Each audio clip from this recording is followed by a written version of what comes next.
Welcome to the Good, the Bad, and the Sequel Q&A. My name's Doug. So the next sequel that we're going to be reviewing is The Last Sharknado. They had to end it sometime, and they did it with the last one. And wow, it's something. But we're doing this movie because an actor who was in Mookie from Ghoulies Go to College, I had a little back and forth with actor Patrick Labyorteaux on Twitter, and this is how the interview that you're going to hear in a couple minutes came to be. I called him Mook. He said it's Mookie in a really playful, fun way, and I shot my shot, and I said, hey, man, I'd love to talk to you about your career because loved you in Summer School, Heathers. We didn't even talk about Three Ninjas, but I loved him in Three Ninjas, and just so much more. So much fun talking to Patrick, man. He's been in so much over the years, and he's always been in it. Always. Since he was a kid, his every connection to him, his lineage is actors. And there's a great story about that, but Little House on the Prairie and how he reinvented himself, after that. But I love that he loves Hollywood. Like, he loves acting as a job, but he loves it when he's not doing it.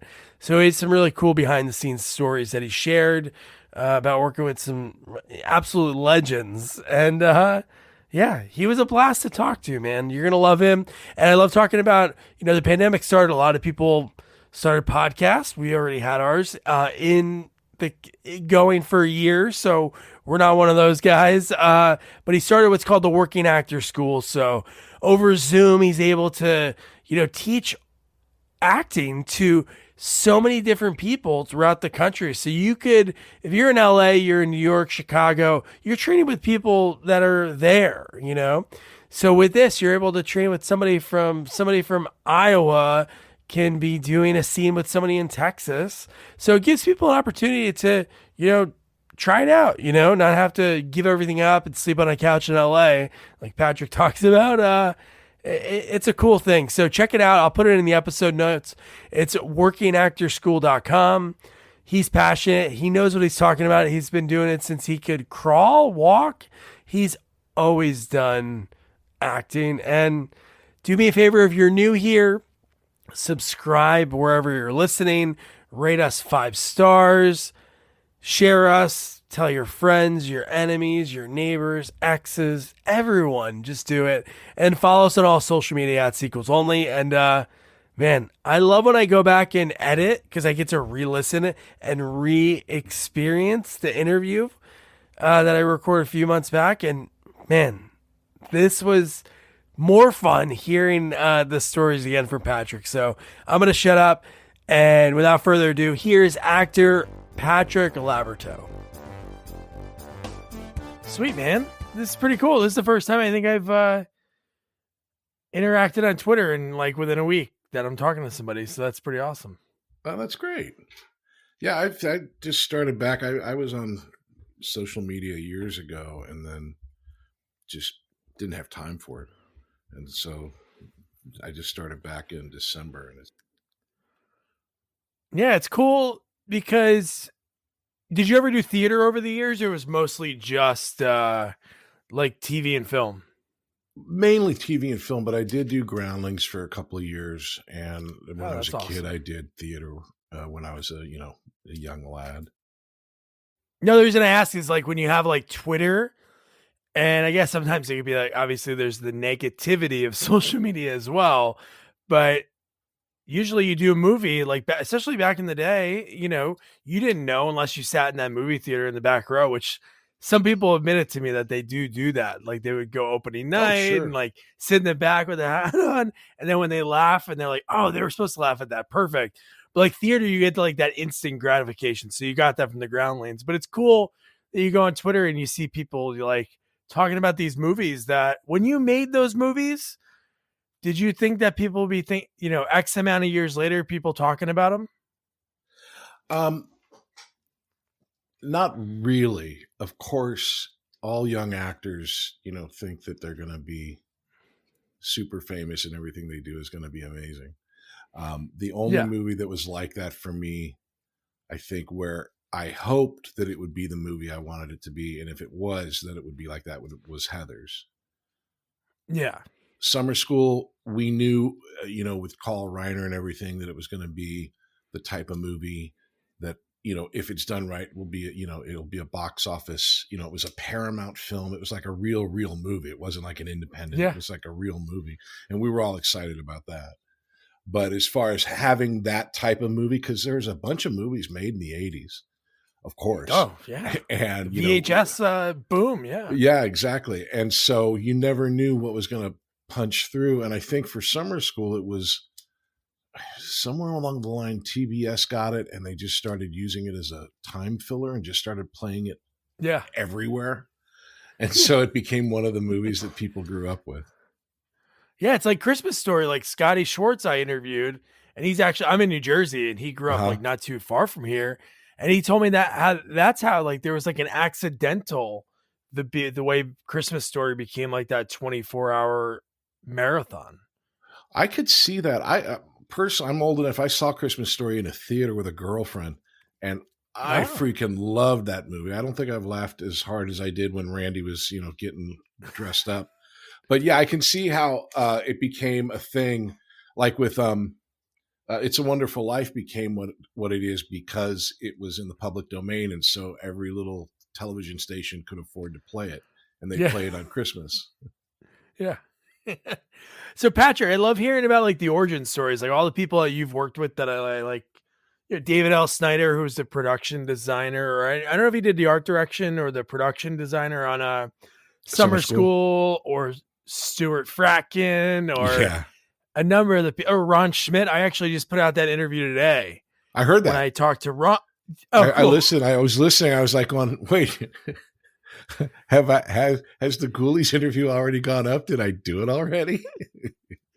Well, no, you were in another sequel, so I'm going to use it for the Sharknado one. But I love finding out origin stories. Like, to me, that is like the coolest thing about hearing how people started, because the failure rate in this business, I'm sure you worked with so many people over the years that you're like, oh, this guy's going to be it, or she's going to be it. And then a year later, it's a hard business to make it in. So what part did you grow up out in California?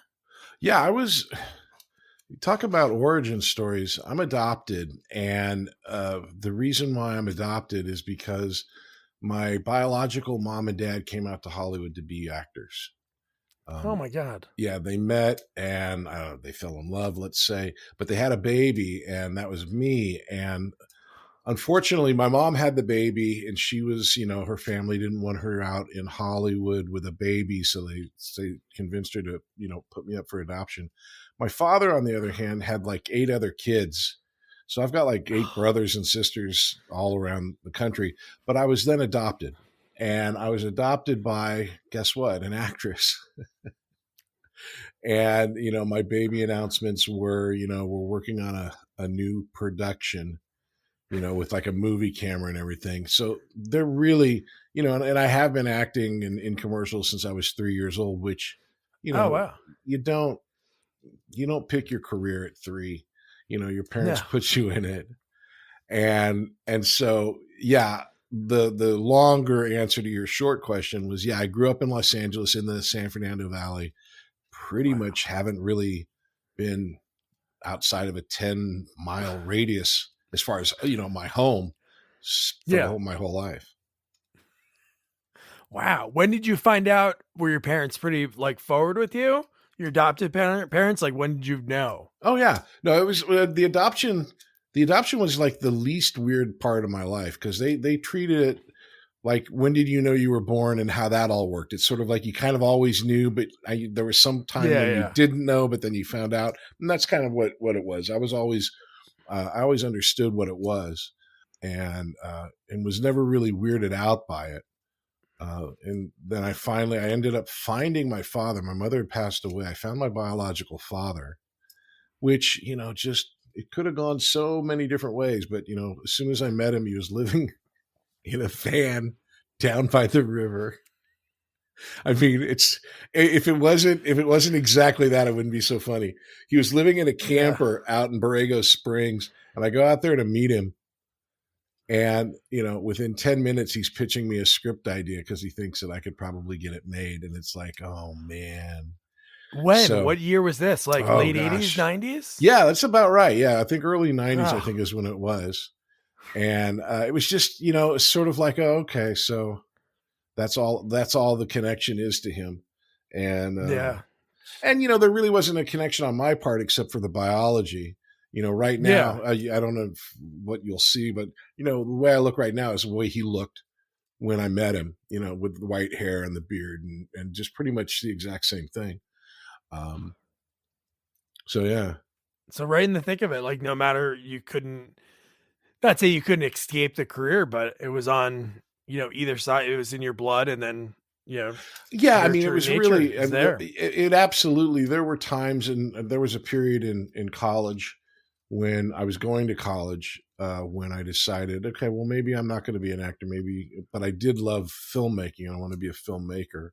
I'll be a writer and a director. And I did that, and I haven't directed yet, but I've written, and my wife and I produced a TV show.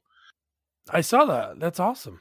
Thanks, man. Yeah, we were really proud of that, and I had the most fun on that. It was a dream come true, to do that.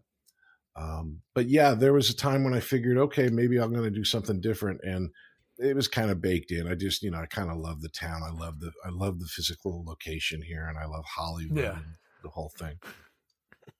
So you said, so you go back to you're doing like what is it, like print catalogs or actually TV commercials? Yeah, both. I was doing McDonald's. I was in like number, let's see, 3 or 4 McDonald Land commercials. Oh my God. I did. There was this one print ad where I went in, they looked at me, they booked me on the spot. They took me to the studio to take the pictures. They took the pictures. I'd never seen it happen so fast. And they showed me the storyboard, and I looked literally just like the drawing that they had. And I was like, wow, okay. And then about 6 months later, I'm driving around and I see, it's a picture of me, and I'm smiling, and I've got this big gap in my teeth, which I did. And above it, it says, $1,200 can fix this. And so it was like, sometimes you don't know what's gonna happen. But yeah, I mean, there was like little TV parts. They had this thing called, what was it called? Oh, it was like not your show of shows. That's a great show. The first one I hear is This Is the Life. Thank you. First, credit. This Is the Life, where it was like this Christian TV show where they'd tell little moral plays, and and I did a couple of those. I did a Tom and Huck pilot, an independent TV pilot for Tom Sawyer and Huckleberry Finn. I mean, just weird things where it's like, they built this raft and they took us out to this dam out in the valley called Hansen Dam. And it basically was stocked with fish, but somewhere along the line, all the fish died. I mean, all of them. And so there were hundreds of dead fish floating, and we're supposed to be on the mighty Mississippi, and this water is not moving, and we're on this raft that these guys made out of telephone poles. And I must have been about 6, 7. And, they've got a stunt guy below it, holding the raft and moving the raft. But, we've got our poles. But even then, when I was that age, I was like, well, aren't they going to see the hundreds of dead fish floating and bumping into our raft? It was just horrible. And of course, no one's ever seen it because it was never picked up. It was no one ever bought it. But like things like that. Oh my gosh! And then like one of the things on here, an uncredited role in Blazing Saddles. Is that right? Yeah, man, that was awesome. I had the best time. They shot obviously the majority of it on Western Street over at Warner Brothers, and I'd gotten this part, and it was actually a sizable enough part where if I was in it, it would have been amazing. But they cut me out, which, come on, there's so much good stuff in there. Of course they're going to cut tons of stuff out. In one of the scenes, it's in the church, and I'm like 6 years old, and I'm tiny, and I raise my hand and I say, hey, look, I'll be sheriff. And everyone's like, hey, the kid wants to be sheriff. Well, he's tall for his age. He's big. He's brave. Let's make the kid sheriff. Yeah, let's make him sheriff. And my mom stops it. She goes, he can't. He's got school tomorrow. He can't be sheriff. And they go, well, we're going to need somebody. And then there's another scene where, on the big day where Bart walks through town the first time and, Yeah. everyone's cursing at him and he's just having a horrible day. He comes across a bunch of kids beating me up and he stops the fight and he goes, what's going on here? And I said, we're just playing. And he goes, well, what kind of game are you playing? And I said, we're playing Welcome the New Sheriff. And so I thought that was a good quality line that, could have played. But of course, I mean, it's Blazing Saddles. So I was there for a month. There's literally just two shots that you can see. Yeah, there was, watch the whole thing because basically in the town, when you see all the townspeople, I'm there. And then, That's we cool. would do my scenes and then they can easily cut those scenes out, but you can still see me in the first shot of Rock Ridge, if anyone cares. There's a shot where you see, what the town is, and there's this little kid being drugged by this big dog, and that's me. That's the only shot that I can. Oh man, I gotta check that out. No, I think that's so cool. I've interviewed people that are like, yeah, I was in this movie, I got cut. This guy, Troy Evans, he's been like a million things. He was in Ace Ventura. Like, if you saw his face, you'd be like, oh, I know that guy. He was in, he was in Planes, Trains, and Automobiles, and his scene got cut. But he was on that movie for like 2.5 months, and they kept paying him. Like, whatever it was, he was like, they paid me like the day rate because they were like, if you went over a week, then they would give you like a certain something else. But he's like, it's the most money I ever made, and I did no work. Right. I did. There was a movie like that, just there's great business stories just like that, where I got a part in the movie Yes Man with Jim Carrey. And it was a good part. And none of that was cut out. I had two scenes in that. One was where I apply for a loan and he denies it. And then later when he's saying yes to everything during the mid-credits sequence, they have my character come back and, the thing that I'd wanted to make, these rollerblade things, he's now funded and they're going to be a big hit. So I had this two scenes. And by all intents and purposes, and the way it should have gone down is that's 2 days work. And, it was a big budget movie. I should have worked 2 days, maybe been held for a week, and that was it. However, Jim, because of who he is, requested that they shoot the movie in order. So now I'm in one of the first scenes and I'm in one of the last scenes. And the way they could only do that was to hold me through the whole production. So I got paid more money on that than any other film I've done for two scenes. That's insane. Do people ever do that? Or is that like, that's an odd thing to do? It is, and it's really expensive. And so production people and producers, they try not to. In fact, what you do is you shoot out a location. So basically the idea is if you're at the bank and there's a scene at the bank in the beginning, middle, and end, you're going to shoot all of your bank stuff in a week. Yeah. But with the way that he wanted to do it in order to get the process going, they went back 3 separate times to that same location. And so you've got to pay more for the location. You've got to pay more for the setup. You've got to pay because every time you hit a location, you got to have a parking place for all of the crew. You got to have a place for lunch. I mean, it's a huge undertaking for everything. But then again, you're Jim Carrey, and the movie was a big hit. I mean, that's a movie with Bradley Cooper in it, and he's like one of the people in it. Yeah, that and like Wedding Crashers were with Wedding Crashers and that were like the movies that he was like, oh, he was in that.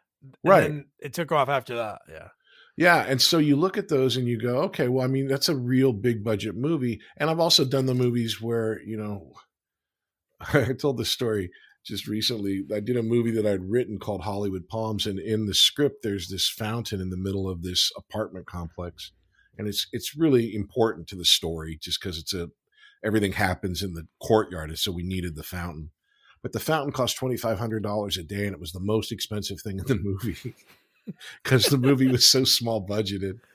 And so, I was at the same time I was doing a TV show, the JAG, and we were shooting at an air base, and they had lined up a bunch of F-14s so that we could do a walk and talk in front of them. And so we're looking at maybe $1 billion in aircrafts. And then I'm racing to the location because we've got a $2,500 fountain that's going to be wrapping at 6 a.m. and we have to get all of our shooting done. So, I mean, money wise, it's really amazing what has to be done and how, I was listening to the Ghoulies one today and all of the things that they had to do, the idea of, painting a hallway. 3 different colors. They did the same thing. Yeah. They did the same thing from the beginning of time. There was an old Western Street at Paramount that is now a parking lot. What is it? Toward Paradise down and build a parking lot. They had this Western Street that was in all these Westerns, and then they had a water tank. So you had this Western Street and a town, and that thing has been in Gunsmoke, Bonanza, Little House on the Prairie, everything. And so the big movie studios would have these standing sets that, they wouldn't go out somewhere. They would just shoot there on the lot, and it saves them money. I'm a big fan of Hollywood. Like Back to the Future, like the clock tower, like that downtown was in like a ton of movies too. Right. That was at the Universal. Yeah, it's at Universal. It was at Universal, and then they had a big fire there. It burned down, and they rebuilt it. But that same spot. In fact, Warner Brothers, or when we shot Blazing Saddles there, the Western Street is on one side, and then it kind of ends, and then that street kind of turns into what is called Stars Hollow. The town of Gilmore Girls is the location of Stars Hollow, and that's just right next to the Western Street in Blazing Saddles. And of course, the Western Street in Blazing Saddles, I believe, is the same Western Street they just used for Once Upon a Time in Hollywood with Quentin. Oh wow, that's cool. I love that. I love that when they have those sets. That's yeah. I mean, we had. I'm sorry, just one last thing. So we were fine. When I was on Little House on the Prairie. My brother and I were on the show together, and they brought in Ray Bolger from The Wizard of Oz, who played the Scarecrow, and he was guest starring on the show. And back then, it was maybe 1977, and Wizard of Oz came out in 39, so 40, 50, 60, 70, so like 40 years. Is close to 40 years, and they shot it. And we were shooting in stage 15 on MGM's lot, which is their biggest stage. And they had just removed this old oil-based heater over in the corner somewhere. And Ray Bolger got us out of school, and he says, "Come with me, children." And he took us over to where this radiator was. This big square this big square heater had been removed. And underneath it had been sitting on a painted floor, and on the painted floor was the painted yellow bricks from Wizard of Oz. That it had been that long that they painted all the bricks because they were painted bricks. They weren't real. And then, then they covered it up, and then just no one uncovered it for 40 years. And we just so happened to be there with Ray Bolger when they uncovered it. And it's like that happened there, like physically in that spot. It was really cool. Oh my God, that's unbelievable. No, so your brother acted? Did you have another sibling that acted too? No, just myself and my brother. My brother Matthew Labyorteaux, and he played Albert on Little House on the Prairie, and he did a movie you guys might like called Deadly Friend. Oh yeah, yeah. So he was on that, and he did a show called Whiz Kids, and I'm trying to think if he was in any. Is he older or younger? He's younger. He played Eric Roberts as a younger boy in King of the Gypsies, going way, way back, and he was in Woman Under the Influence. That's when I interviewed Eric. Yeah, that was his first. That was his big movie. Yeah, and so my brother played him as a young kid in that movie, and they shot that in New York. Oh my God, that's so cool. No, I was going to ask you, like, because you look at all your things, you play like I guess a young Ted Kennedy, right, in a movie. Yeah, which is great.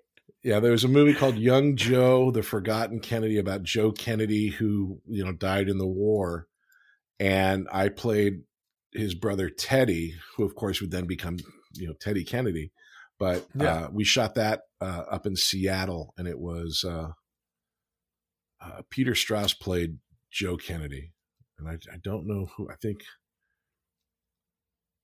and Lance Kerwin played, I think, Bobby Kennedy. Okay. Yeah. No, I'm just looking at I think it's so fascinating because obviously the goal, I know you're young, but it seems like you're probably into it and thinking about it like, hey, I got to get a series.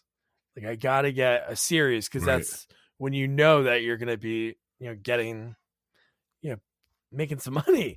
So like you're in all these things like Starsky and Hutch, which is so cool. And then how does Little House on the Prairie happen? Is that just a connection from a previous job or no? Well, I mean, it could have been, and I'm not, and I'll explain why. My brother had played Michael Landon the year prior to me starting on Little House. He played Michael Landon's character Charles Ingalls in a flashback. He did 2 episodes, and so he was the young Charles Ingalls. And then a year later, I got a call on a Wednesday, or I watched the episode. I watched Little House on the Prairie, aired on Wednesdays. It aired Monday and Wednesdays at different times, but it was then airing on Wednesday. I watched the episode on Wednesday, and then Thursday afternoon, I got picked up by my mom from school. And this happened all the time. When we'd get picked up from school, she'd go, "You have an interview." And so we're going to go to Paramount. And so we drove to Paramount. I auditioned for Little House on the Prairie for this character, Andy Garvey. And then they said, "Okay, great. We want you to read for Michael. We need to drive you out to Simi Valley," which is about 50 miles from Paramount. So we drove out to Simi Valley right after the audition. It's like about 5:00 now. And we read for Michael Landon, me and a couple other kids. And then at the end of it, he held on to me and he let the other kids go. And he goes, "Okay, great. You got it." And then I started work the very next morning. So I got an audition like at 3:30 in the afternoon on a Thursday. I'd seen the show on Wednesday. I was a big fan. I'm reading with Michael Landon less than 24 hours later, and then I'm working the next morning at 7:30 with Melissa, and I'm in the Little House barn, and all these quote-unquote wolves are attacking us. It was a very surreal experience to have happen that quickly, because it was not like anything I'd experienced before as far as auditions. That's a insane Wednesday to Friday. Yeah. Wednesday you're watching, Friday you're on in it. Yeah. And then on top of it, just because, I probably still the same way now, but back then they didn't really tell kids anything. It was like Monday or Tuesday the following week, I found out that my character was going to come back. And then it was the second episode I was in that I found out, "Oh no, you're what they call a semi-regular," which means that they had done a deal where I'm guaranteed a certain amount of shows. And then by the middle of that season, I found out that I was going to be on for years, and I ended up being on for like 4 years. But it was a slow roll. It happened really fast, but I just did not get an understanding of what exactly was really happening. And that's cool. You got to work with your brother, so he was on around the same time too. Yeah, what happened is, and why I say I think you asked, was there any connection? I'm not sure if it was a connection, but I know that Michael knew my brother and liked my brother. And cool. So I don't know if he had it all planned out, but my brother played him as a young man in season 3. I joined in season 4. And then Michael wrote the part of Albert for my brother in season 5. And so from season 5 on, my brother was on the show. And then I think they wanted to spin Merlin off into the guy that played my dad, Merlin Olsen, into his own show. And so they spun us off into a different town. And then they decided, well, we like Merlin, but we want him to be a different character. And so they made up a show called Father Murphy. And then I was kind of off the show. I kept pitching him like, maybe Andy comes back to town without Paul. maybe he's just hanging around town, collecting a check or something. No, it's cool. The brothers, when they work together. I interviewed Stanley Livingston, and he was already on My 3 Sons. I think for 2 years, and then his brother Barry was on the show too, so he was able to work with his brother. Like, right, nothing beats that, man. Especially when you're a kid. You probably might be a little nervous, but like you have your brother there. That's great. What was great about it was we got to play and we got to be together. Brothers, I don't know if you have a brother. Do you have a brother? No, I don't. Okay. You don't get along all the time. Yeah. And if you're not getting along and you still have to be professional, that could be difficult. But I think the beneficial part was a lot of times when you have siblings that act, the parents are spread thin, because if one is working on one show and another's working on another show, it's difficult. But with us, we were going to the same place. And so it was that part was really easy. And with Little House, it was, it's still, they were building the freeway out to Simi Valley when we were doing the show. So we would be able to take the freeway to half the way there. The way that it is now, the freeway goes all the way there, and it still takes about 45 minutes to get to that location. So it was really, really out there. So you felt like you were back. There was no infrastructure. So they had the honey wagons and they had the trucks that they brought, but that was about it. And so it was like living what it looked like. That's what it was like. So when that show, you're trying to pitch the idea like, hey, you come back to town. Did that make, because right around that same time you did like a couple episodes of Love Boat. Did that make the decision? I know age wise it timed out that college was around the corner, but did that make it easier that series, like your role was done on Little House on the Prairie? No, I mean, it didn't make what I think there's a misunderstanding, which, I get because you're not in the middle of it with people when they look at from an outsider's point of view of a career. With few exceptions, I think most actors' careers are guided by, did he get the part or did he not get the part? It wasn't like I was deciding to do 2 episodes of Love Boat and then take a break. It was just sort of like I did what I could get a hold of. And when there was a period which, every young actor goes through where your product changes from that of a child to that of a teenager. And sometimes that is an easy transition. Sometimes it's not an easy transition. I mean, I think, I'm looking at, the Howard brothers. There's Ron Howard and Clint Howard. Both of them starred in TV shows. Ron Howard was on the Andy Griffith Show and Clint Howard was on Gentle Ben. And then, they age into teenage years and then they're different products. And it looks like Ron Howard was the product that they wanted more than Clint Howard. And so you have that aspect of, having to rebrand yourself and trying to figure out what that new product is. And so it wasn't until probably Heather's that it took me to figure out what I could present as. I could be a jock, and then I ended up being a jock in a couple of different projects. And then again, once you transition from being a teenager to a young adult, that was the time from my teenage years to my young adult, work. I was kind of at the groundlings looking at comedy and trying to, to hone all of that and get all of that going on. And then that created an adult career. Want to shop Walmart Black Friday deals first? Walmart Plus members get early access to our hottest deals. Join now and get 50% off a 1-year annual membership. Shop Black Friday deals first with Walmart Plus. See terms at walmartplus.com. How did improv come about? Was it something that you always were like a fan of, or? Yeah, I've always loved comedy, and through a very twisty road, I ended up in a comedy troupe called Mice, which was this improv group run by this guy.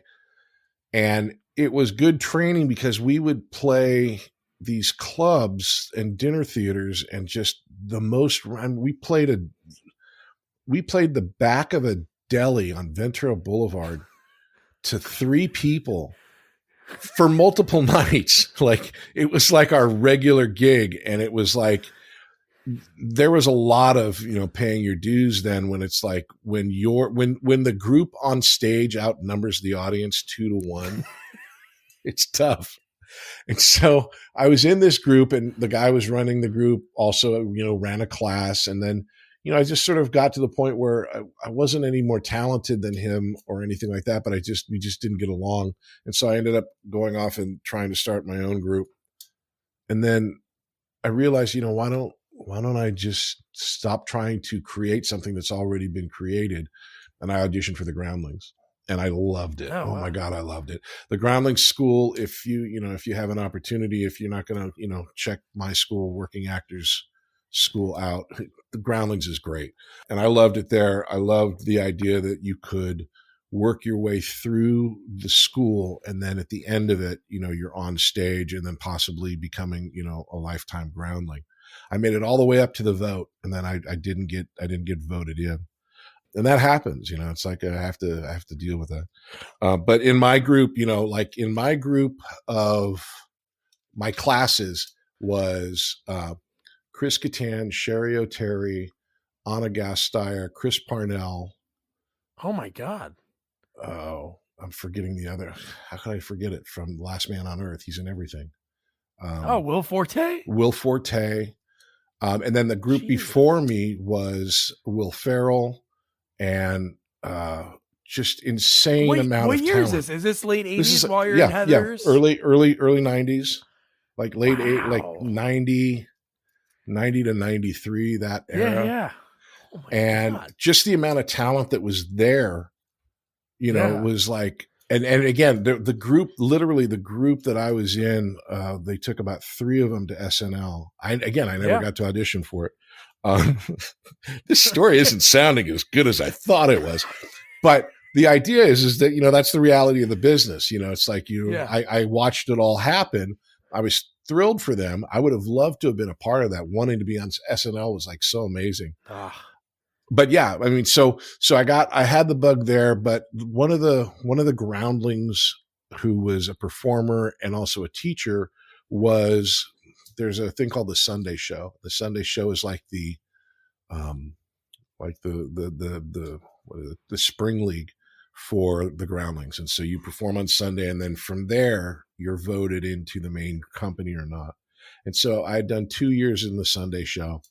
And the director of the Sunday Show was a man by the name of Tony Sepulveda, who also happened to be the number one casting director at Warner Brothers.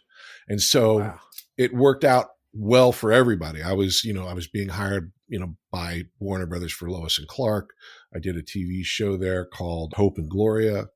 And it was just, I was able to get into things because of Tony, and Tony knew me, and he would recommend me because he knew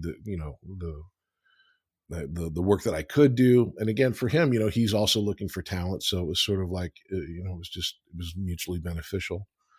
I've talked to casting directors, and that was like the spots they would go to, like the groundlings. I guess if they had the time, they'd fly out to like Second City. Right.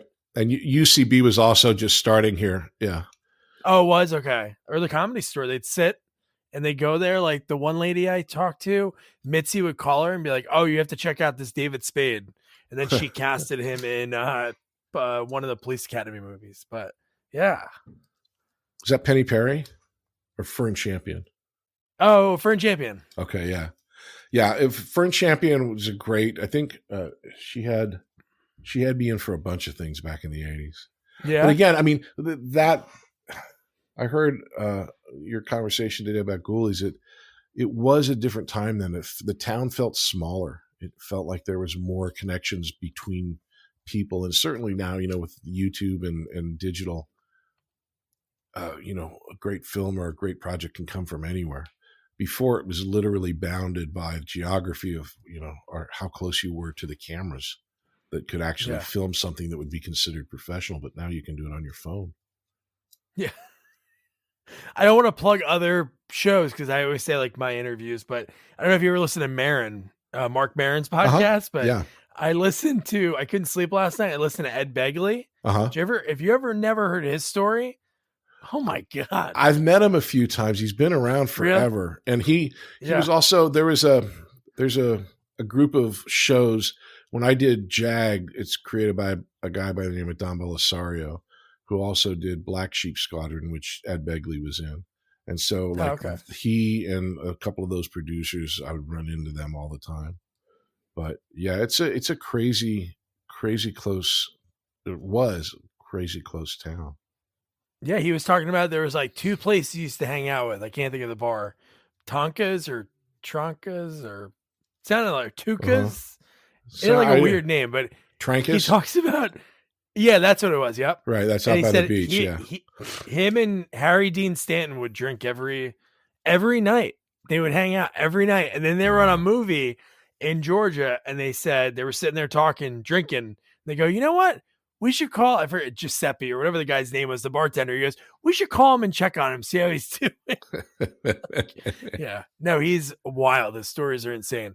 So you go to school. Where'd you stay? Did you stay local or did you get out for a little bit? Oh, no, I was super local. I went to Cal State Northridge. Oh, nice. They call it Cal State Nowhere. It's a good baseball school, right? Aren't they great at college baseball? They had a good swim team. I didn't know about baseball at the time, but I know the swim team was Maybe really more good. Recently, I was into swimming, yeah. But I went there. I also went to, I took a few semesters at SC trying to get into their film school. And then basically, when I was doing the college thing, I got a job for a movie called Prince of Bel-Air with Mark Harmon. And that was kind of like the pre-summer school thing.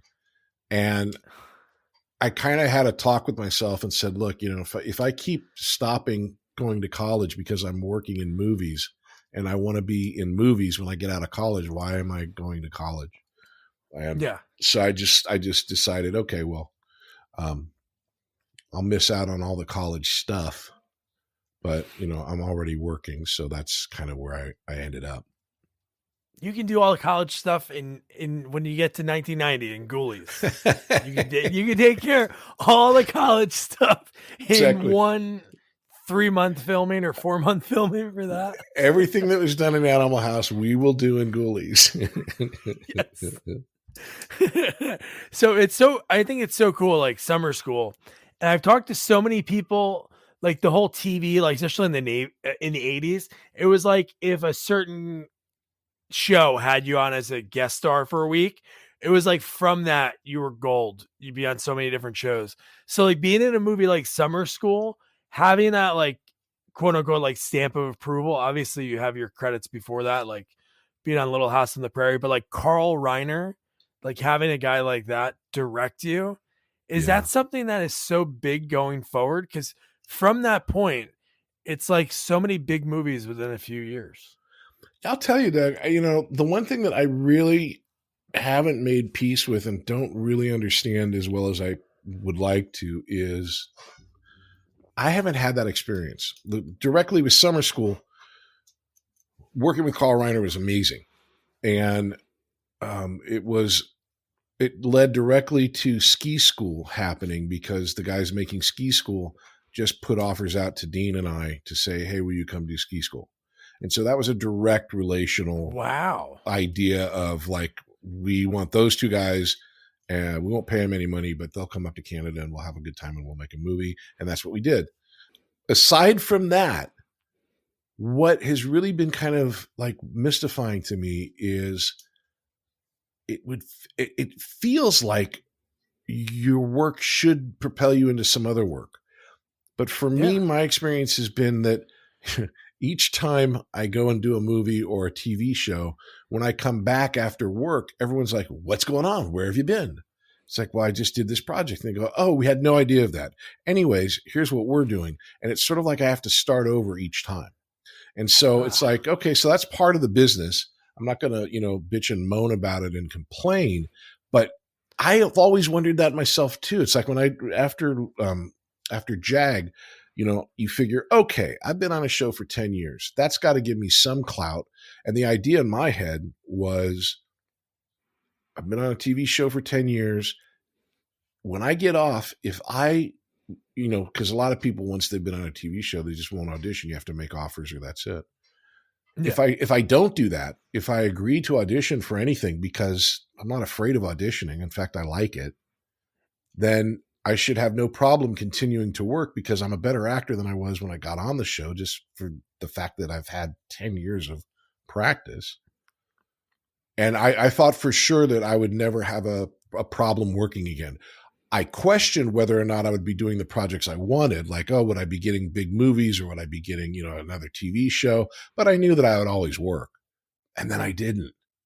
It's sort of like you look at the IMDb and yeah, one thing follows another, but sometimes there's years in between and you look at it and you go, wow, that's, and when you're living through it, especially after JAG, when I thought so much that all I had to do was put the work in. No, I kind of had to restart it because especially with JAG, a TV show that was not beloved in Los Angeles or New York in the sense that it wasn't buzzy or hip or anything, like that. People just didn't know what I was doing. And they literally would say to me, I'm so glad you're back to acting. Like I've been acting. Oh my gosh. And it's like, just maybe look at my resume before I walk in. Yeah. Damn, man. That's crazy. It's so weird that when you're on a show for 10 years, you think, but why didn't they like it? Like New York and LA, was it just that? I've run into this as well with Little House. Little House, again, when I got off of Little House, it wasn't a show that the West or East Coast it wasn't a big show. Like, I had this conversation with Michael Landon, of all people. Mork and Mindy had just come out, and Mork and Mindy was this huge rating success. Obviously, Yeah. Robin Williams. And I said, are you worried about Mork and Mindy? And he goes, no, I'm not worried. I go, well, it's like so huge. And he goes, yeah, but Patrick, what you don't understand is, in 30 years, no one's going to remember Mork and Mindy. But they're still going to be watching Little House on the Prairie. I go, like, in my head, I had access to Michael Landon, but in my head, I'm going, how can he be so sure? I didn't ask him. I wasn't a jerk about it, but he explained, he says, look, we are taking place in the 1780s. There's nothing about this show that will date it. It's already dated. It's already in the past. So there's nothing about it that will make it look weird. Mork and Mindy with all of its, bright colors and everything. And the one thing he didn't predict, which, how could you, was how big, Robin Williams is going to be. And so how big that would be a part of it. But he was right. I mean, you can find Little House pretty much playing, at least between the hours of 9 a.m. to 3 p.m. You can find an episode of Little House almost anywhere you go, anywhere. Oh, I'm sure. But Mork and Mindy, it's not like that. Same thing with Jag. I had this conversation that I'm having with you right now with Don Belisario. And I said, I think Jag might be the same type of show. And he goes, absolutely. I mean, everyone's in uniform. Uniforms hasn't changed since the 40s. So again, it's shot in the 90s. There were no cell phones, yet we're still on the air and people are still watching the show. And so that's why those shows are popular and people across the country, connect to these shows, and they're really good shows, which, has a lot to do with it. But it wasn't Cop Rock. It wasn't Miami Vice. It wasn't, but no, Cop Rock got a lot of BS, for being what it was, but it was cutting edge and everyone was excited about Cop Rock. It was, yeah. And all the people in Cop Rock, through, why am I forgetting his name? The guy that created it. All of them, David Kelly worked on it. Wolf didn't do that, right? No. It was the guy that did LA, New York, NYPD Blue. My brain is just having a meltdown. But basically all the people that worked on the show, they got jobs elsewhere because they were on a buzzy show that everyone was talking about.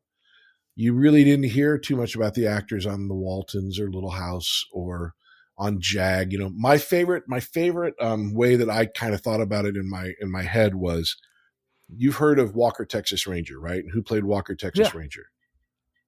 Chuck Norris. He just turned 82 today. Oh, is it today? Oh, that's cool. Yeah. Chuck Norris, Walker, Texas Ranger. Everybody knows it. He had a partner, African-American guy. Who's that? Oh, I wouldn't even know his name. You wouldn't. And there was a girl on the show. And see how it becomes more and more murky as you go along. It's sort of like, it just sort of doesn't, there's just these shows that have buzz, and, it just isn't, it wasn't the shows that I was on. So it was a real, awakening to come back to that and kind of realize, okay, well, you got to reinvent yourself again. And then, you can complain about it, or you can just do it and see, what the next thing is. And I'm in that period right now. I'm waiting to reinvent myself into like a next, a grandpa or, a crazy Santa stage? Or something. Yeah. So how did you come up with the Jock? Was that just based on what characters that you were reading for? Or was that the character in Prince of Bel-Air?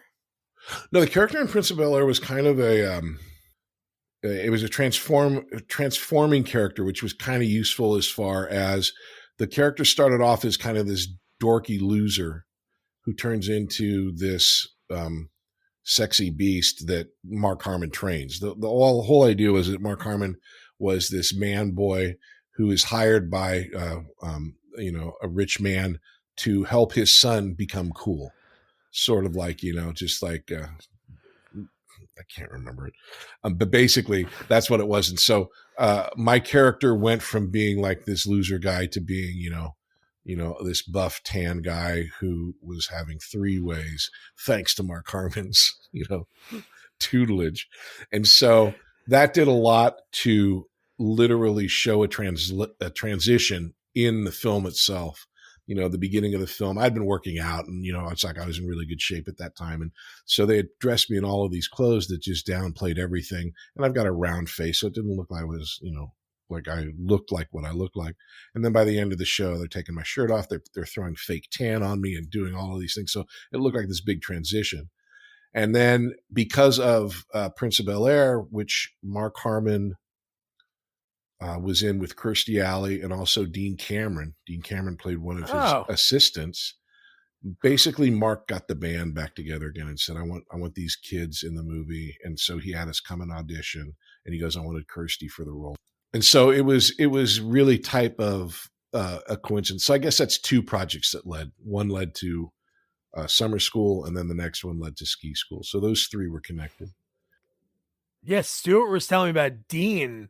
Dean was like that guy. I don't know if it was after summer school or he was like every role that fit that character that kind of like Stuart played in like Beans Baxter and Teen Wolf 2. He was like, Dean was the guy at every audition that I'd see. And he goes, who would get the part? Dean would get the part every time.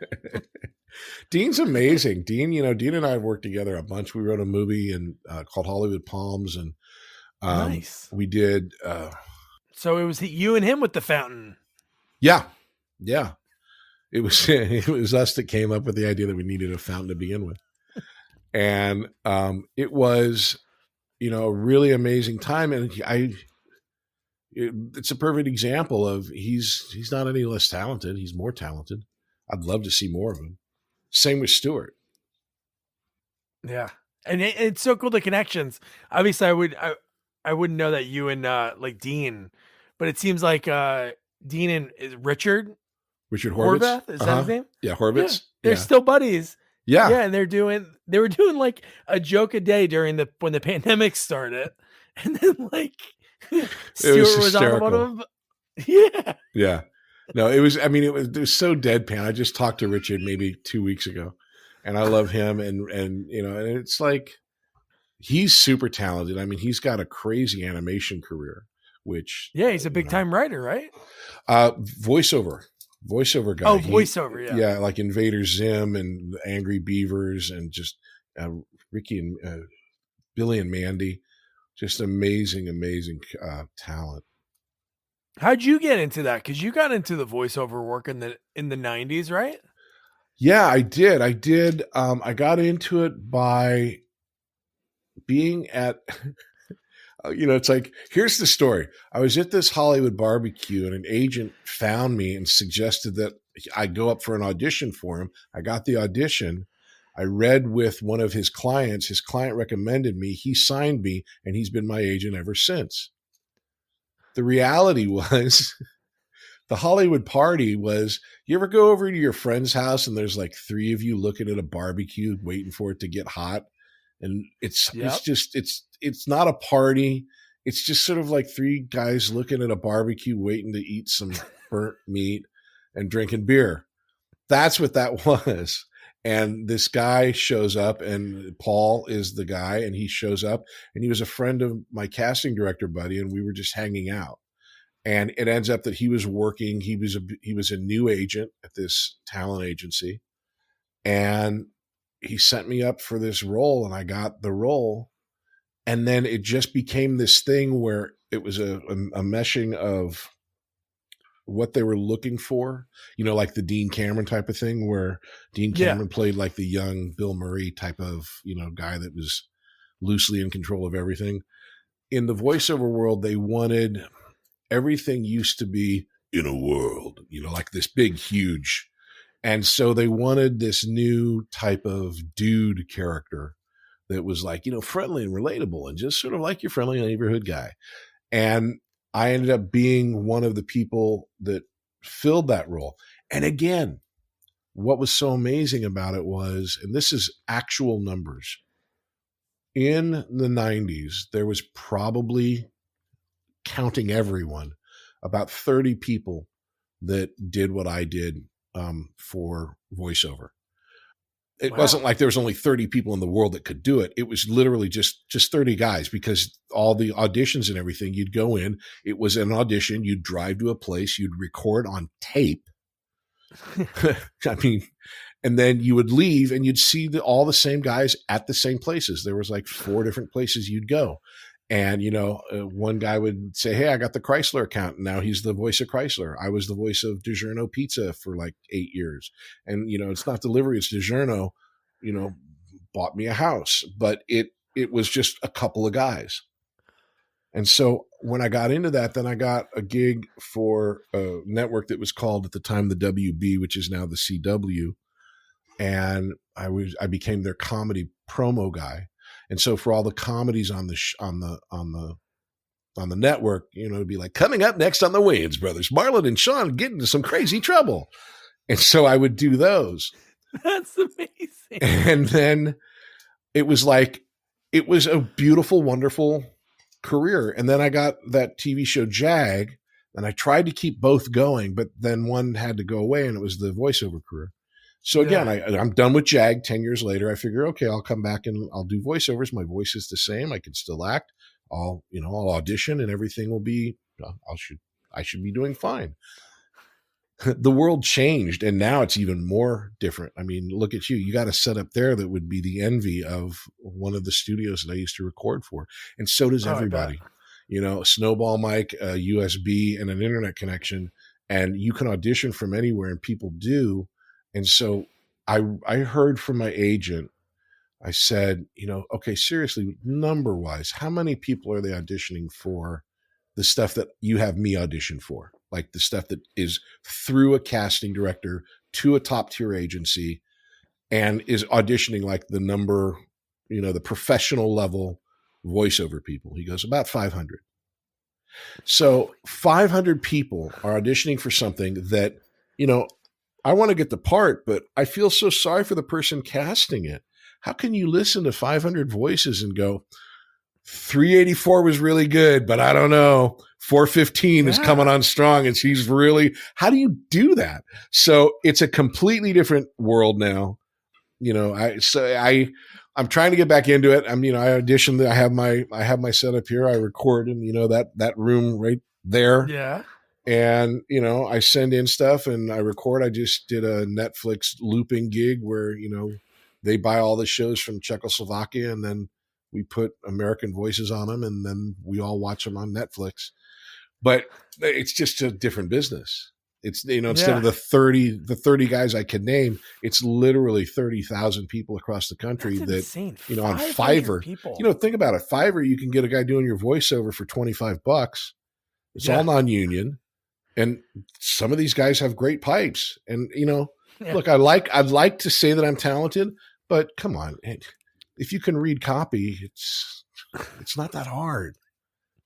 So there's 1,000 people out there who can do it. So I just have to ask before we get into just a few other questions about kind of what you're working on now at your working actors school. Right. So before we get to that, and I kind of ask about Ghoulies Go to College, just from what Ron talked about, working with John Buechler, who's really a legend. He directed a ton of movies, but I love Friday the 13th Part 7, and I love his effects and what he's done over the years. But was he really talking with the ghoulie on set to you guys? I totally believe it. I wasn't there when he did it, but he had a great love of Hollywood and a great love of movies, and he would go into character voices all the time. Lon Chaney and Peter. Peter. Oh man, don't get old. He would do all these great voices and he would tell great stories and he loved movies. So I could see that. The weird thing about Ghoulies for me was I never worked with any of the Ghoulies. So as far as I was concerned, it was, Animal House 1990. And that was pretty much the movie we made. You didn't see any of the Ghoulies at all? You never were in any scenes with them. I was never in any scenes with them because of the even on a low budget movie, again, they're going to be your fountain. They're going to be the most expensive thing there. So they took care of them. And so they weren't just hanging around. So I never really saw them.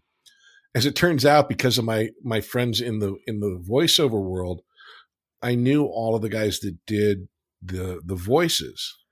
And then, of course, they became, Bob Bergen is Porky Pig and SpongeBob and Richard Kind. I mean, it's a crazy The fact murderer's that row. Richard Kind was the voice of the cat ghoulie Right. was like the biggest like gem, because we cover like a ton of movies that some sequels that people really like never, like Meatballs 3. Like I never knew there was a Meatballs 3. But that's the And one that with was, like, one of the Corey in early- it. No, that's 4. So that's Oh, Meatballs really? 4. Okay. Meatballs 3 is with a young Patrick Dempsey, and he plays Wow. Rudy all grown up from the first movie. Okay. I love that they're still trying to connect the characters. And the first scene of the movie, it's like the exposition of, hey, Rudy, Tripper, and he's like reading like a not a will, but like something that's signed off to him, like the camp's yours, Rudy, from Tripper. Like he's reading it. It's so ridiculous. But no, I'm sorry, I got to stop it there because Meatballs to me is like one of the greatest things in the sense of like, Ivan Reitman, you had Bill Murray, they spun gold out of, literally nothing. And it was all about Bill Murray. And then 4, 5, I don't know however many sequels. I think they stopped at 4. I think they stopped at the Corey Feldman. What they did was after 2 has a good cast. That's like John Larroquette. Yeah, but it's not. But it's Bill Murray. That was the whole thing that was so funny. It's like the same thing with they did a good job with Ghostbusters again, but you look at Ghostbusters and it's a goof of 3 of the funniest guys that were out that were in comedy at that moment. Sorry, go ahead. So same thing with Ghoulies. Same thing with Ghoulies, yeah. But the fact that they made him talk in that one, because they didn't talk in the other ones, and there was one point in the movie that I really wanted both of you guys, because I'm sure you know the movie by heart. I'm kidding. Yeah. But like the scene where you're peeping when you guys are doing the panty raid, and the Ghoulies somehow are doing the panty raid, and they're actually nice guys because they chop the very creepy security guard that guy when he's asking Eva LaRue for all the panties in the house to borrow them. But when you guys are both peeping on the Playboy model, and it looks like you guys are looking at her, but you're not, and you both jump through the window, that's when I thought you guys were finally gonna converge, but it never happened. No, in fact, it never occurred to me how weird it was until years later. But yeah, I personally didn't have a scene with them. And it was I remember having fun on the movie. I remember it being John was a really fun director, and everyone was really creative. The art direction was really creative, and the show was lit beautifully. I mean, it's like they did it's like a feature, a big movie, a big studio job on the lighting. And it was just, Jason Scott Lee was one of the guys in Crazy. Right. I mean, it's like, I remember working with him, and I apologize to everyone. This is the disclaimer. Please don't hate me. This was the 80s. I'm telling a story about the 80s. Okay. I don't approve of any of this. So he's playing this guy who's Asian, and this is of the year of, Long Duck Dong. And we were doing the scene, and his line was, he had named his stereo Mr. Yamabachi, and, the Ghoulies busted up, and we do the scene, and he goes, "Mr. Yamabachi, what have they done to you?" Cut. And he turns to me and he goes, "Patrick, I swear to God, I can't fucking believe I'm doing this. It's like, this is the worst. This is the worst." And I go, "Dude, you got to do what you got to do." But we would hang out and talk. And one of the guys that would hang out with us was one of the extras. And this extra was this really tall kid. And they dressed him up like this really geeky guy, like from basically they dressed him up like from Animal House, like the geek from Animal House. And so he was always in the scenes with us because he was taller than us. They could put him in the back and he would be really, he'd look really good. So we started talking to him, and it's like, he didn't have a SAG card. So me and Jason and Evan, the guy that played the lead, talked to the producers and said, "Look, you got to Taft-Hartley this guy. You're putting him in everything, and it doesn't cost you anything but like $200, and it would be a start for him." and that was Matt Lillard. And Matt Lillard started right then. And at the time, my dad had an agency, a talent agency, and he took him on, and he got him his first gig over at MTV called Skate TV. And it was like SKA 8 number, like Skate TV. And so he would go around on MTV and like, report on skating stuff. And then, as things continued, my dad, called him in and said, look, Matthew, I'm going to have to drop you because I'm not a big enough agent and you're going to be a big star. And so we're going to help you get another agent. And, and that was how, I met Matt. And to this day, he's one of the nicest guys. And still, after all of his success and everything, if I call up and, if I have, hey, could you do Shaggy for me for a friend of mine? He's like, he drops whatever he's doing. And, he's amazing. And Jason, the same thing, after Bruce Lee and Rapa Nui, like a 1-2 punch, this guy's, international movie star. And, it's just like, he's not Mr. Yamabachi no more. He's not. No, there's a scene when I realized that it was Matthew Lillard. He's like walking down the hallway. Like Skip I think he's talking to Eva LaRue, and he's walking down the hallway, and he like almost covers his face in like this really weird way. And I had to pause it. I'm like, holy shit. And I think his name then was like Matthew, because I don't think his real last name's Lillard. It was like something different. I kind of remember. I think, and I could be getting this wrong. This is years and years ago. I think his name is Lillard, but he was going by like Matthew Lane or something, some Hollywood version. Oh, that's what it was. Matthew Lane or Lynn or something. Yeah. Yep. That's great. What a great story. Yeah, and it was wonderful because, you do these things, and at that time it wasn't a story. At that time it was just this guy who'd just come from the American Academy of Dramatic Arts, and he got a gig being an extra, and he made it happen. I mean, it was like, just give him his SAG card. But you were, no matter what, you were being a kind guy, and look at the way it turned out. You never know. Well, you never know, and you hope it turns out for the best like that. And I would like to say I've done it a ton of times, but not really. I mean, it really is. I mean, he really did stand out. I mean, and he was a super nice guy. So you want to do things for those people. No, that's good. Yeah. Like we talked about, like Heathers and then Ski School, which, man, I don't know of any other movie. I watched it again the other night because I watched it before I talked to Stuart, like I think it was a couple of years ago now that I interviewed him, but I think that's the only movie in history that has like, well, that's not like an X-rated movie that has boobs in the credits, in the opening credits. Right. We're way ahead of Euphoria. Yeah. But like, was there a real ski movie that came out in the 80s that was like a serious drama that this movie was like a take on? Because it's so crazy right from the jump. It's like this super rivalry between the two. And I was trying to think if there was one in the 80s that was more of like a drama, like a teen drama, but I couldn't think of any. I'm unaware of one. I know Warren Miller did all of the great ski movie documentaries. And in fact, a lot of the ski guys that were in Warren Miller films, were in this movie. Oh, nice. We shot it up in Whistler, British Columbia at Blackcomb Whistler. And we were in a premier place for skiing, of which I'd never skied. And I lied my ass off and said, yeah, I can ski.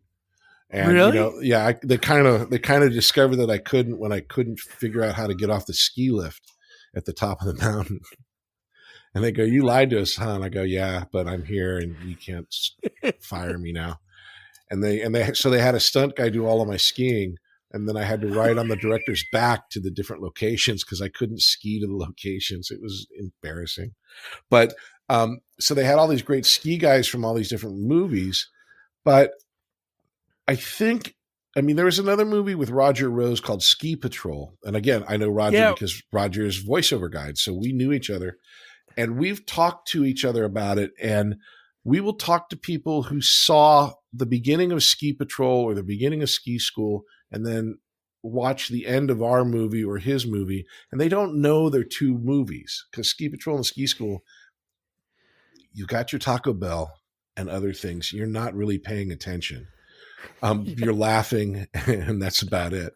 And so we came up with the idea that between it, there's a movie called Ski Patrol School, which exists in people's minds but never existed in reality. But I think Ski Patrol was probably if anything, I think these are variations again on Animal House.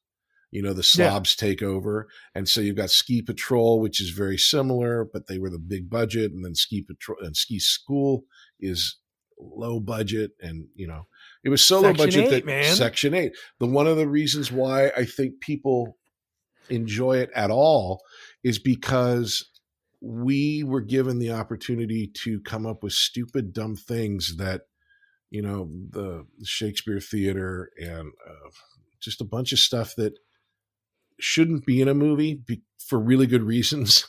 But Dean and Stewart were really funny, and they would improvise a bunch of different things that ended up being funny in the moment, and they caught it on film.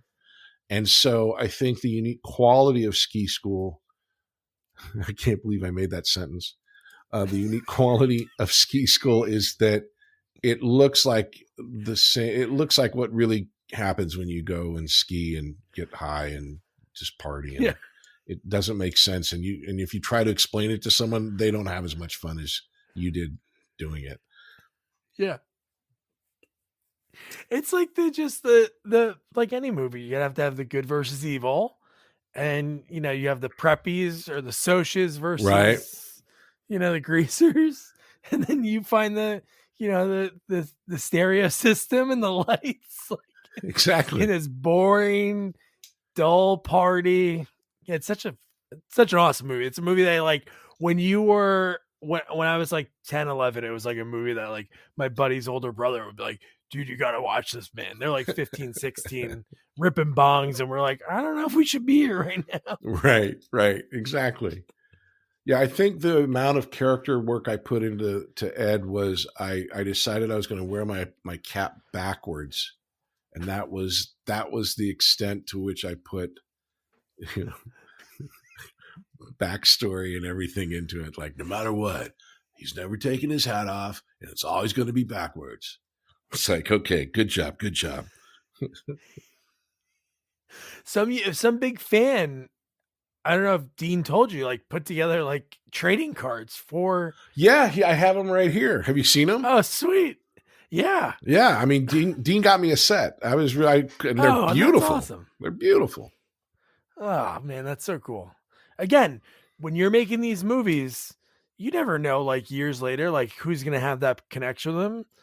Even people that I talked to that made movies that at the time, this guy who made a canon ninja movie, he made Revenge of the Ninja, and he thought nobody would ever see it. He put it in the can. He went to the movie theater, did the old sit in the back of the theater. He's like, oh my God, these kids are going nuts during these fighting scenes. And then he goes, and now, Doug, I'm talking to you, almost 40 years later about the same movie. I never thought that would happen.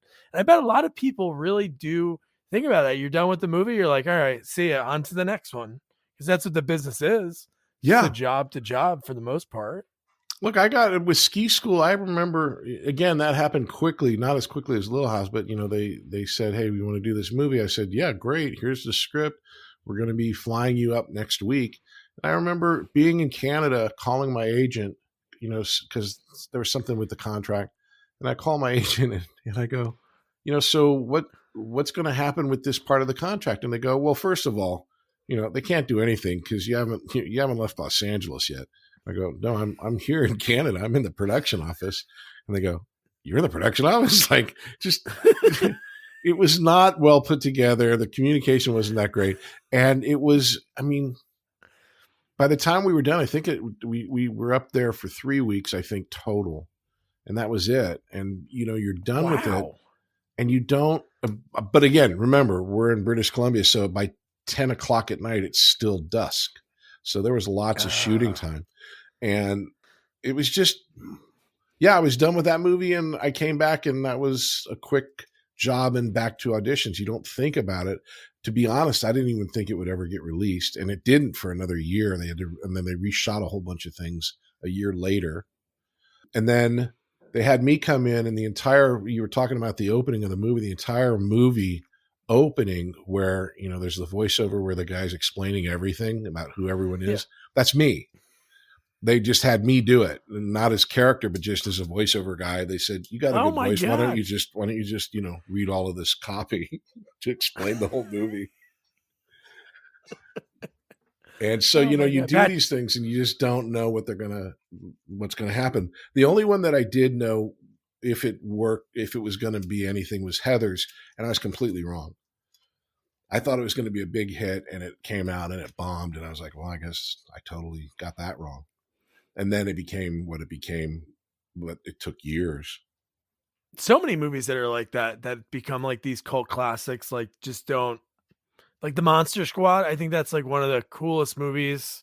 You have these these pre-teens going against, the Universal monsters. That movie at the time, like, did nothing.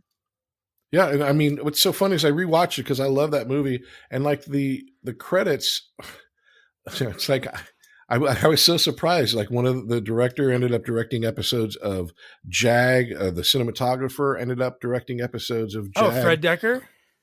Yeah. Fred Decker and Dwayne Dunham. Yeah. And just all these people. And Shane Black wrote it.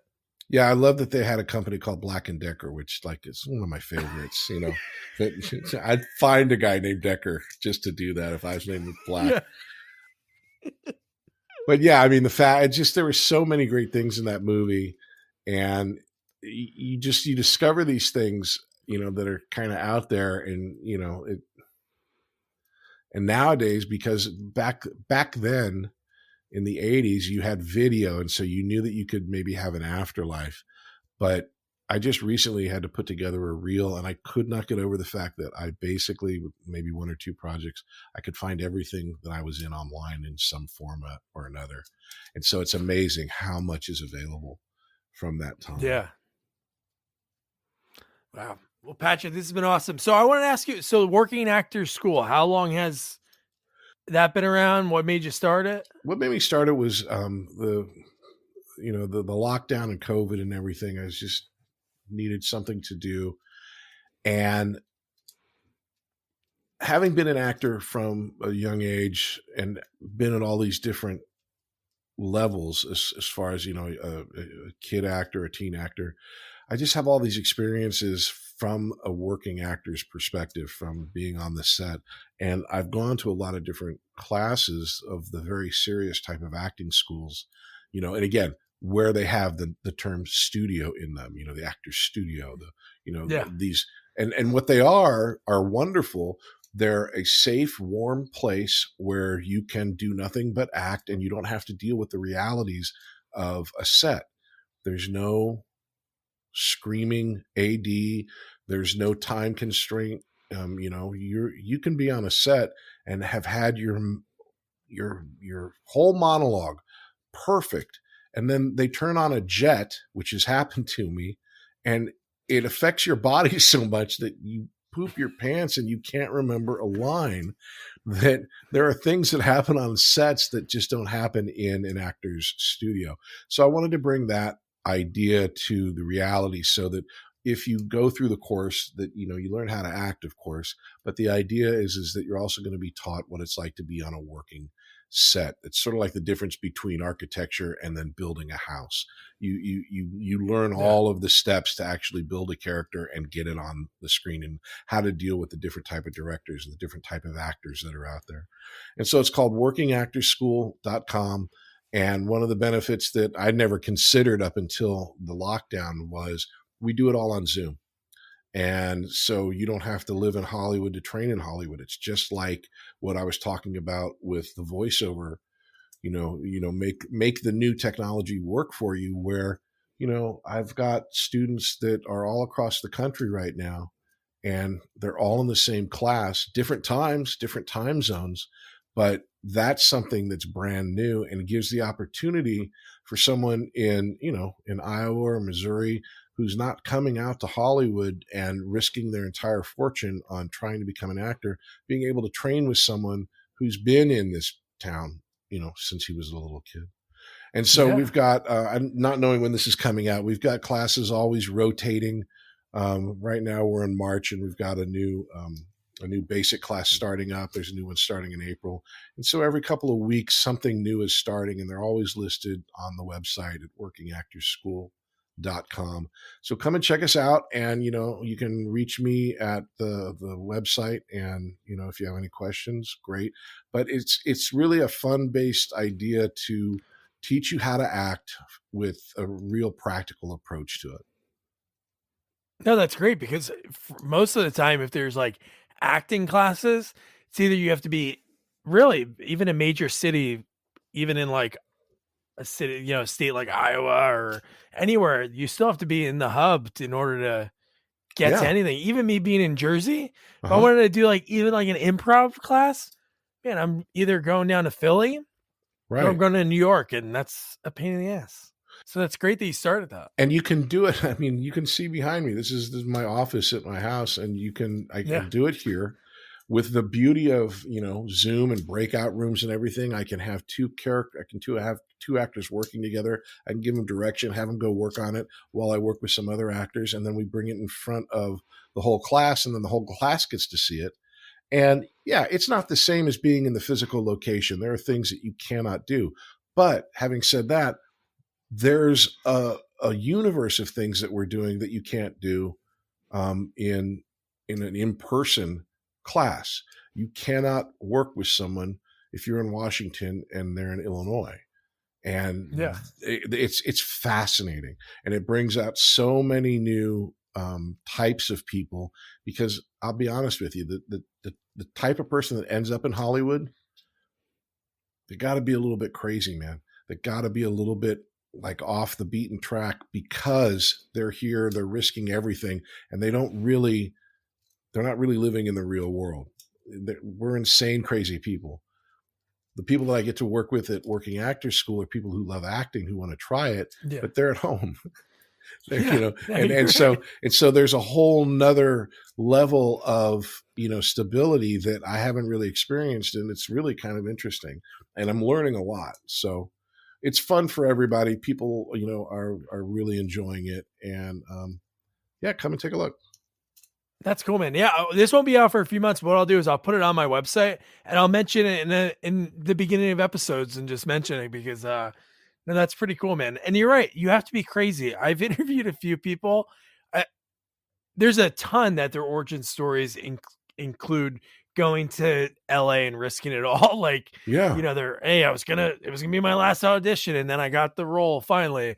But like, one was like DB Sweeney. Right. He was doing an acting school in New York, and he's got such a tough guy. That wasn't over like face to face on Zoom, but I feel like he was just like, he just has this look about him that I feel like some of the things that he was saying, his stories were just like, and I was about to almost like pulverize a guy, because he was like such this like intense actor. But he was in acting school, and they basically said, hey, because he wanted to be able to get people in front of him. So he convinced somebody at the school to let him use a theater, like on a really weird night, whatever is like the slowest night. And they're like, fine, whatever, we'll do what you want. So he went, handed out flyers, put them on cars, and he got people to come in. Not a ton of people, but one of them happened to be somebody. Right. And they got him his first role. And then he was working with, working with the whole Estevez Sheen family. His first like 4 movies were with either Charlie or Martin Sheen or Emilio. And that, I mean, with anything, when you have passion, you're going to have the extremes, the bell curve. Yeah. And the bell curve, and the top of that curve, or the edge of that curve ends up going to New York or LA. And then the middle of it is in the middle of the country, where it's like, I still want to have food, but I like to act. But what can I do? Gotcha. This has been awesome, man. Mookie, one thing I have to say before I let you go, I really think you should have got the perfect end of that script of Ghoulies Go to College would have been if you got the pranking crown. I agree. That's a great theory, which I thought you're right. Yeah, it's like, come on. Skip's got to be, handing it down. He's moving on. He's got a girlfriend. He's settled down. He's learned his lesson. And like you said, not Flounder, like in Animal House. Right. The guy who plays not Flounder, he says the craziest exposition I've ever heard in a movie. He explains that the competition's over, that they got together and had an emergency vote, and we won. Right. Play the credits. You got to tie that shit up. But at the end of the movie, one fun fact, the final song, which I think is the coolest song, the end of the movie, it's such a good track. It's a band that I can't find anything on, and the soundtrack never came out. They're called Doug and the Pontiacs, and you can't find the song anywhere or the band on Google, which you think you can Google anything and get something. Right. When you Google the band name, you just get, there's a party going on and like 2 websites. Or on YouTube, you can listen to the final song with the credits, but you can't find it alone anywhere. Crazy! Wow, it's going to be the next great internet search. I'm going to Quest, make that song famous. Man Quest, and you get the ghoulie crushing the Miller Lite can, and that's the end, and then the credits roll. Yeah, you got to give it to I love that they went full ghoulie on them, dressing them, having them speak, and just they're the Three Stooges basically. Oh, they were the Three Stooges, and the fact that all of your guys' clothes somehow fit them. Well, because they shrunk in the wash. There's logic. There's the logic. Guys don't know how to do wash. Yeah, wasn't Patrick awesome? The Ghoulies Go to College stories that Matthew Lillard, the fact that he was looking out, him and Skip were looking out for Matthew, and look where that turned out to be. Was it the only reason? No, but to when you're a young actor or you're young in anything, when you're so green and somebody says, you know what, I'm going to help this guy out, it means something. And I love that just from his Prince of Bel-Air working with Mark Harmon goes, hey, let's get the band back together. That goes to summer school, and then summer school goes to ski school. And how about his voiceover career? I loved that. And I love that he kicked it into the Wayans brothers. What are they doing? What are they up to this week? And man, great chat. Don't forget Working Actor School. So if you ever want to try acting class, but there's none around, you can do this over Zoom with Patrick Labyorteaux. You could do it with Mookie, who should have got the pranking crown in Ghoulies Go to College. Great guy. Honestly, I love talking to him. Talked to him for a few times through email. Just a genuine human being. So you check out Working Actor School. You won't be disappointed. And your homework, The Last Sharknado. Check it out. It's free on Amazon Prime. And I don't know how Jamie's going to like it, but I had so much fun watching it. The cameos were great. I love the time traveling aspect, but we'll see with my co-pilot in the sequel watching journey and how he liked it. So don't forget to review, rate, share our podcast. Follow us on all social media at Sequels Only. And don't forget to check out our website, sequelsonly.com. Good night. Good night, guys.